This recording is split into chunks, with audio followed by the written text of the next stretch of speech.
Welcome to the Saturday Cup of Joe, week 255 from Detroit. I don't have a cup of Joe with me. It's actually Saturday afternoon, so I've already had my coffee for the day. Perhaps you'll watch this with your Sunday cup of coffee or an afternoon tea today, or maybe a beer for the NCAA tournament. I don't know. I thought it was okay to mix it up because this week's theme was about innovation, and innovation's all about change and disruption, and so felt like it was fine. Let's disrupt it a little bit. I got my Verner's Ginger Ale, a Detroit classic, and it's, diet ginger ale, so it's like the old man inside me is really coming into his own here in Detroit. But anyway, um, I was thinking about innovation a lot. For one reason, my dad sent me a text about a George Bernard Shaw quote. Life is not about finding yourself, it's about creating yourself. And I felt that that highlighted something I'd been thinking about for a while, and I wanted to test out the theory, which was I always talk about innovation, or I often talk about innovation in the context of the companies we lead, the teams we lead, right? Products and services, and innovating and disrupting markets. But about creating yourself, it occurred to me there's just as much innovation in ourselves, in our personal development, in our development as leaders, as there is in our companies and in the products and services we're trying to provide. So it got me thinking about what it means to disrupt or be innovative on the personal level. And that really brings me to this question of, is it naive to frame up the changes that need to happen in ourselves as innovation? And why it would be naive would be to take something as fundamental and as important as human rights, as systemic racism, racial equality, racial equity, or gender equality, gender equity. Take something as fundamental as that and frame it in the context of innovation to try to make it like a positive change. Is that I've really struggled with whether that's too naive.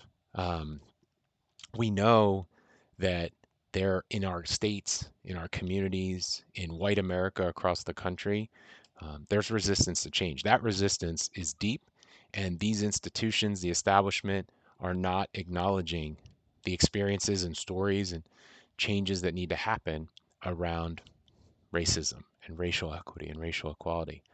March is a good example of gender equity, gender equality. We've seen, if you're on LinkedIn or you get the blogs or the newsletters that I get, you're seeing amazing stories of women CEOs, women leaders, mentors, mentees, the experiences of women across all walks of life in all aspects of our communities, of our companies, of our families.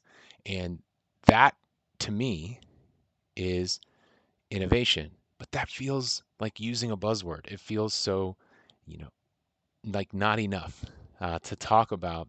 But when we think about personal development, professional development, I think about it in the context of innovation. When you're doing something that changes the system, when you're doing something that changes the way people live, they're going to resist. There will be resistance. And so it does minimize, a little of what I would call the human rights experience if you put it in the context of products or services in our companies. And I don't mean to do that. We're not equating the two. But the fundamental concept of having to be curious about other people's lives and experiences, having to change the system to make it more equitable, more affordable, and deliver pieces of assets, pieces of wealth across all of our communities fairly, equitably, equally. It does ring true to call it innovation in that sense. And so I'm going to steer clear of it for the most part going forward, just because innovation has become such a buzzword and can be so easily misconstrued or watered down.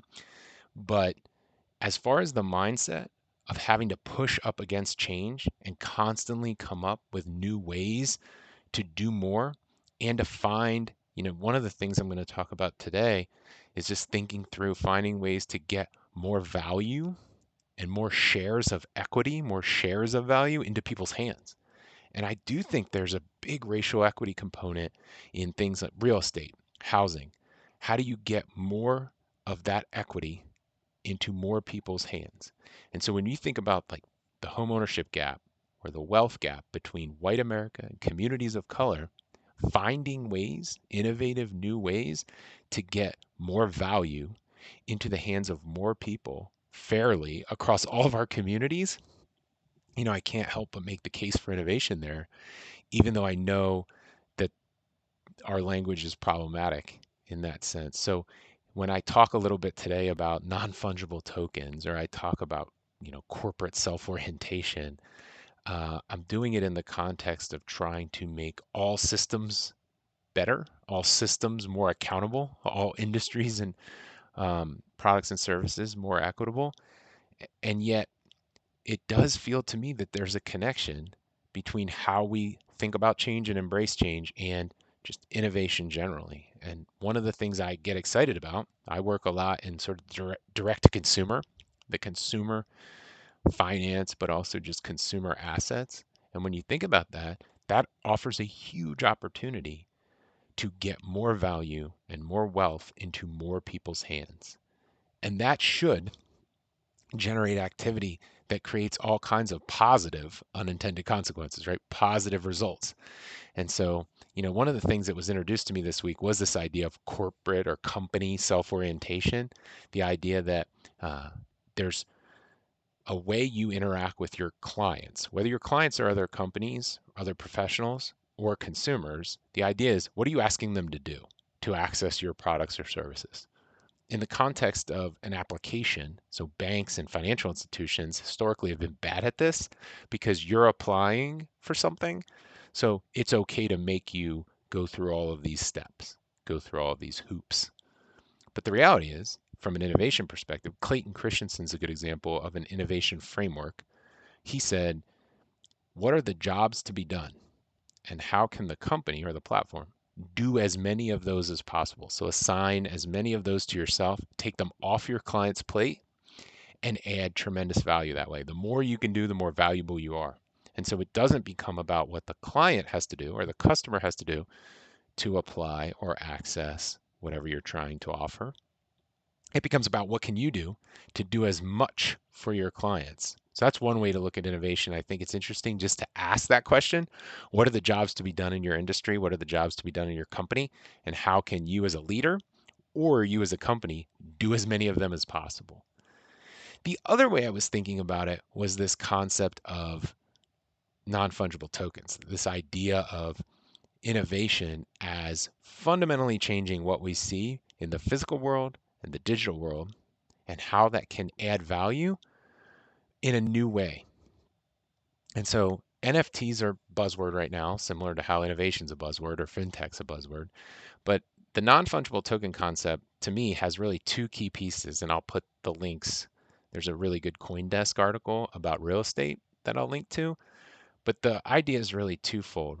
One, the token itself can represent something in the digital or the physical world.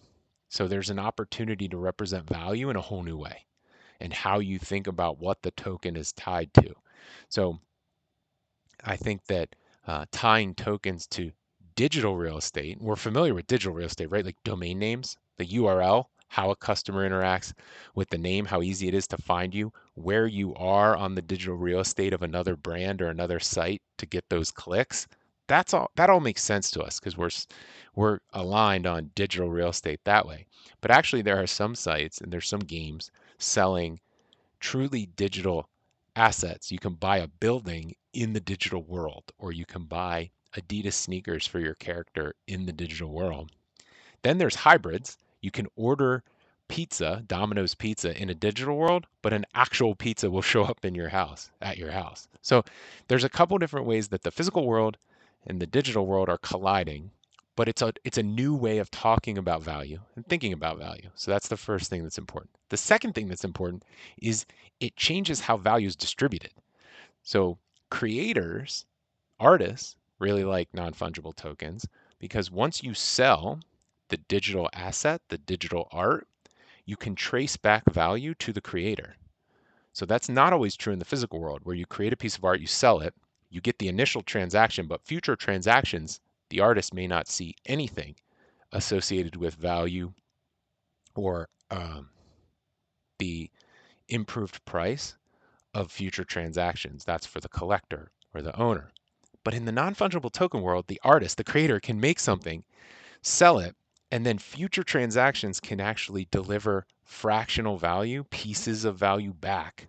And whether you get paid on that, whether it becomes more assets, however you think about it, whether it's art or real estate or what have you. So I think there's the second piece is this idea of taking smaller shares of future transactions or of future appreciation.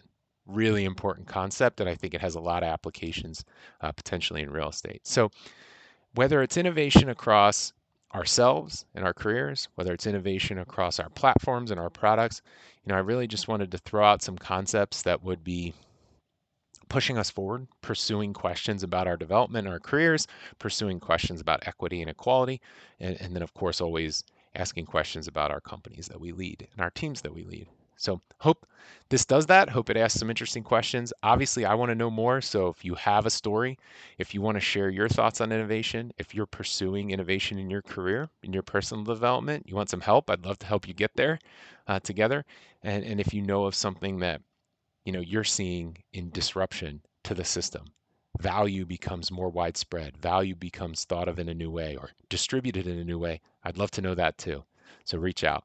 Otherwise, have a great week. We'll talk to you next week.